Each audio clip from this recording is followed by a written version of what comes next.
Hello दोस्तों, मैं सुशील यादव और आपका स्वागत है मेरे यूट्यूब चैनल सच कहूँगा मैं। दोस्तों, आज अंबेडकर साहब की जयंती पर मैं पूरे भारतवासियों को और सभी अंबेडकरवादियों को अंबेडकर जयंती की बहुत बहुत बधाई देता हूँ। दोस्तों, अंबेडकर साहब की जयंती पर आज मैं उनके जीवन की एक ऐसी सच्ची घटना के बारे में बताऊँगा जिसे सुनकर बड़े से बड़े वकील, बड़े से बड़े जज भी दंग रह गए।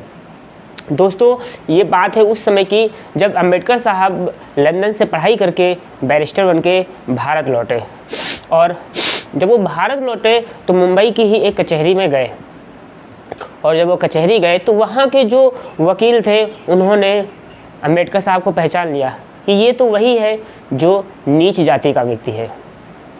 अंबेडकर साहब अंदर गए और अपना ठिया ढूंढने लगे क्योंकि प्रत्येक व्यक्ति का ठिया होता है अंदर बैठने के लिए।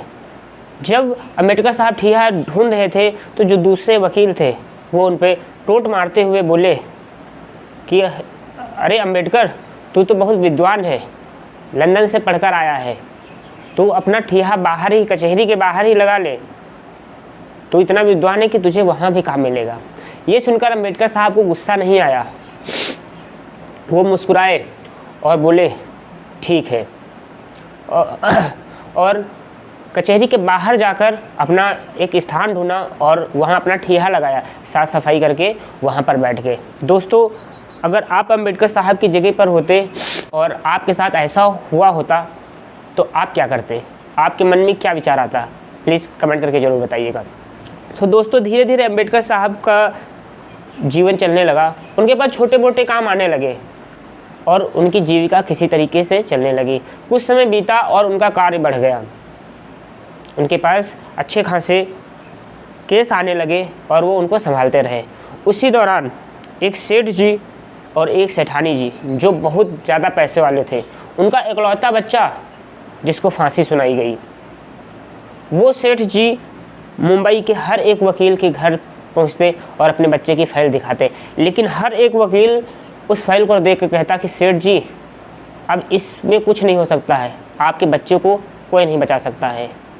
सेठ जी बहुत दुखी हुए, उन्होंने बहुत पैसा खर्च कर डाला, उन्होंने पूरे मुंबई की कोई कचहरी नहीं छोड़ी, कोई वकील नहीं छोड़ा जिसके घर वो गए ना हो।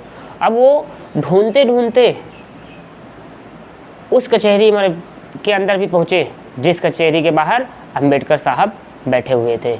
जब वो उस कचहरी के अंदर पहुँचे, वहाँ पर उन्होंने वकीलों को अपने बच्चे की फ़ाइल दिखाई, अपने एकलौते बच्चे की फ़ाइल दिखाई और वहाँ के वकीलों ने उस फाइल को देखा और उन्होंने कहा कि सेठ जी, अब इसमें कुछ नहीं हो सकता है, अब आपके बच्चे को कोई नहीं बचा सकता है। कुछ वकीलों ने अंबेडकर साहब पर फिर से टोंट कसते हुए सेठ जी से कहा, सेठ जी, अगर आपके बच्चे को कोई बचा सकता है तो वो बाहर जो नीच जाति का व्यक्ति बैठा है, वो बहुत विद्वान है, वही बचा सकता है। सेठ जी मन में रो रहे थे, उनको प्रकाश की किरण दिखाई दी। वो तुरंत अंबेडकर जी के पास पहुँचे और बोले, हे बैरिस्टर, आप मेरे बच्चे को बचा लीजिए। अंबेडकर साहब बोले कि मैं क्या कर सकता हूँ, मैं कुछ नहीं कर सकता हूँ, और बड़े बड़े वकील हैं, आप उनको दिखाइए जाके, आप अंदर से अभी अपनी फाइल को दिखाकर भी आ रहे हैं। सेठ जी बोले, नहीं, आप ही मेरे बच्चे को बचा सकते हैं, अगर कोई बचा सकता है तो आप ही हैं जो मेरे बच्चे को बचा सकते हैं और कोई नहीं बचा सकता। अंबेडकर साहब बोले, मैं तो नीच जाति का हूँ, मैं क्या कर सकता हूँ, मैं कुछ नहीं कर सकता हूँ सेठ जी, आप जाइए और किसी और को दिखाइए। सेठ जी बोले, हे बैरिस्टर, आप ऐसा मत करिए, मेरे बच्चे को बचा लीजिए, मैं तो उसका बाप हूँ, मैं इस पीड़ा को सहन कर लूँगा, लेकिन जब उसकी माँ को पता चलेगा कि उसका बच्चा नहीं रहा तो इस सदमे में वो मर जाएगी। जब बैरिस्टर साहब, अंबेडकर साहब ने ये बात सुनी तो उनको उनकी माँ के द्वारा कही गई वो बात याद आ गई।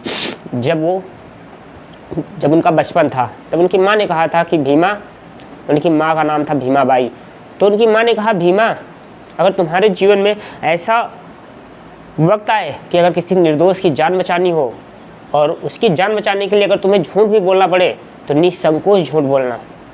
अंबेडकर साहब ने सेठ जी को दुख को समझा और अंबेडकर साहब ने सेठ जी से कहा कि सेठ जी, जाइए, मैं आपके बच्चे को बचा लूँगा।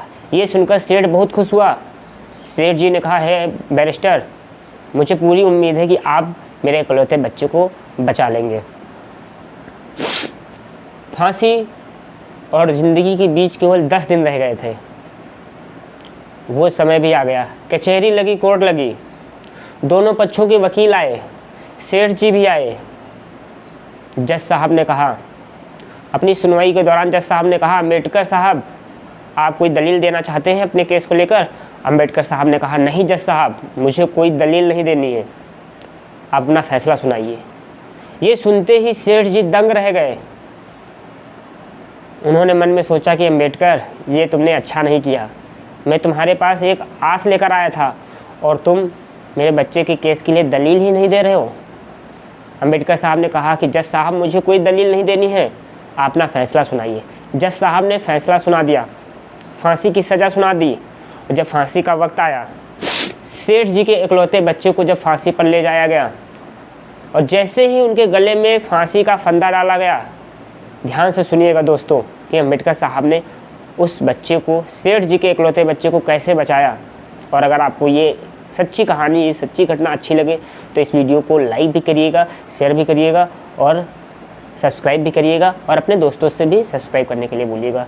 अगर आप और भी ऐसी ही अम्बेडकर साहब के जीवन की घटनाओं के बारे में जानना चाहते हैं तो प्लीज़ कमेंट करके बताइएगा। अन्य महापुरुषों के बारे में भी जानना चाहते हैं तो प्लीज़ कमेंट करके बताइएगा। तो जैसे ही उस बच्चे के, सेठ जी के बच्चे के गले में फांसी का फंदा पड़ा, अम्बेडकर साहब ने कहा, बस बस जज साहब, आपने फांसी की सज़ा सुनाई थी, मौत की सज़ा नहीं सुनाई थी। ये सुनते ही वहाँ पर जितने भी वकील खड़े थे वो सब दंग रह गए, जज साहब दंग रह गए।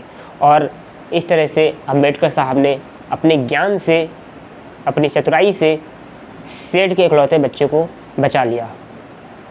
वहाँ पर वो वकील भी थे जो अम्बेडकर साहब पर टोट मारते थे, अम्बेडकर साहब को नीच कहते थे। ये देखकर वो चुप हो गए, उनके मुंह से आवाज़ नहीं निकली। अम्बेडकर साहब शेर की तरह आगे बढ़े और उस बच्चे को छुड़ाया और उसकी माँ के पास लेकर छोड़ दिया और उसकी माँ से कहा, ये ले तेरा बच्चा, अपने बच्चे को संभाल। अम्बेडकर साहब ने एक निर्दोष बच्चे की जान बचा ली। अम्बेडकर साहब ने पिछड़ों और दलितों के अच्छे जीवन के लिए बहुत कुछ सहा है। उनका बहुत योगदान रहा है पिछड़ों और दलितों के अच्छे जीवन के लिए। तो ये थी अम्बेडकर साहब के जीवन की एक सच्ची घटना। ऐसी ही बहुत सी घटनाएं हैं। तो मेरा निवेदन आपसे कि मेरा चैनल सब्सक्राइब करिए और शेयर भी करिए। अगर आपको ये कहानी, ये वीडियो अच्छी लगी है तो प्लीज़ आप कमेंट करके बता सकते हैं कि आपको अच्छी लगी है। और अगर ऐसे ही आप और घटनाएं सुनना चाहते हैं और महापुरुषों के बारे में जानना चाहते हैं, उनके जीवन से जुड़ी घटनाओं के बारे में जानना चाहते हैं तो प्लीज़ कमेंट करके बताइए। जय हिंद, जय भारत।